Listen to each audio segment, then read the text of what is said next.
Thank you, Marcy. I was tempted to come in here and tell you all how blessed and thankful I am to speak to you today, and a story about how Marcy caught me in the hallway and roped me into speaking, and in my best Norman voice, but I think that might be a little too triggering for some people. So we'll just get right to it. 2 years ago, because I was the editor of an online newsletter, my family was invited to see the pre-release screening of a children's movie.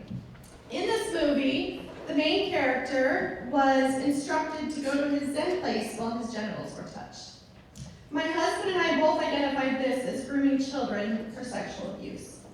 Because it was so obvious to both of us, I really didn't feel the need to write about it. I kind of assumed everybody would be able to see it as well.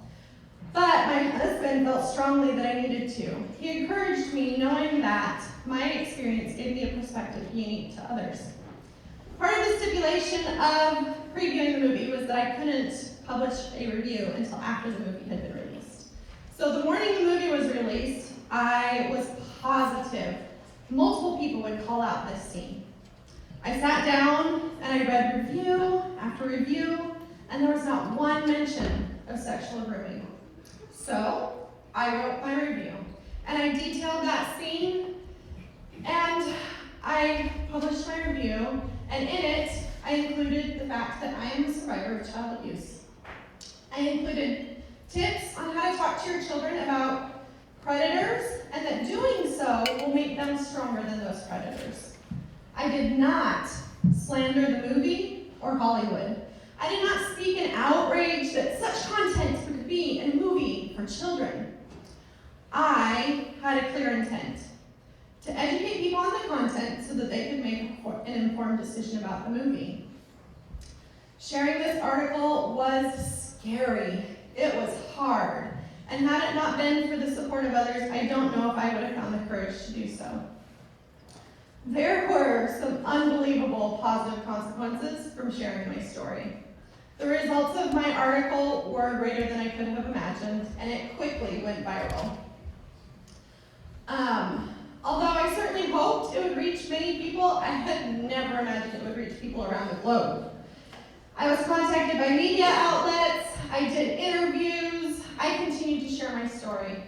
With legs trembling and voice shaking, I stood strong and I bravely spoke on a troubling topic. People listened. Hollywood listened.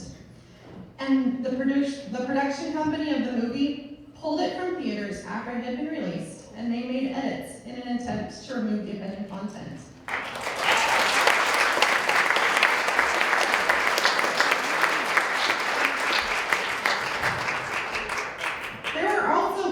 Hard and challenging consequences from sharing my story. As anybody who's gone viral can tell you, there were people who spouted off hurtful and cutting remarks. I quickly felt the negative effects professionally, as I was at risk of losing my position because of a conflict with a national advertiser, and my coworkers were scathing. At one point, I was even facing a potential lawsuit that would have cost me and my family everything. It was terrifying. Through the whirlwind of all of that, I found courage and peace knowing that I was just sharing my story and my perspective. As I left the Mormon church and openly, publicly shared my story, I have found many similarities to my experience of going viral. It was scary. Guys, and it was hard. And if it wasn't for the support of others, I don't know if I would have found the courage to speak so openly about my experience. I had a clear intention to help other people understand, because I realized how deeply ignorant I had been of the pain and devastation experienced by those going through a faith transition. I'm an admin for the Facebook support group, Mormon Enlightenment. And in our group, when somebody publicly shares their story of leaving the church, we call it a freedom post. And we celebrate them and we offer them love and support. There were negative and challenging consequences of sharing my freedom post. There was the loss of friends and strained relationships and people spouting off hurtful and cutting remarks. There was also beautiful consequences of sharing my freedom post. I had so many people reach out who had left the church that I was unaware of to offer support and love.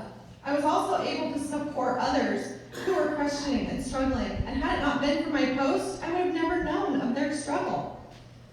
I was also added to a couple of support groups where I was able to make connection. And through those connections, I was able to share my story and hear the story of others. Those conversations, the ones had belly to belly, heart to heart, were healing beyond description for me. Each one was validating. Each one was inspiring. Had I not shared over and over again that I am a survivor of child abuse prior to that movie and prior to that article, I would not have been healthy enough to share that information at that time. Each time we share our story, it loses the shame that it holds. Each time we share our story, we gain insight into ourselves, and that insight helps with healing and growth. Each time we share our story, it makes it safe for others to leave and do the same. Each time we share our story in a safe environment with those who have earned the privilege of hearing it, we learn and hear that we are worthy of love and acceptance. And each time we share our story, we take back our power. We would like to give each of you the opportunity to share your story in a safe environment with those who have earned the privilege. As you do so, I would like you to think of what makes your story unique to you. Just as I did, you may assume that some insight that you have is common knowledge to everybody in this room. But your life experience gives you a perspective that is unique to you alone.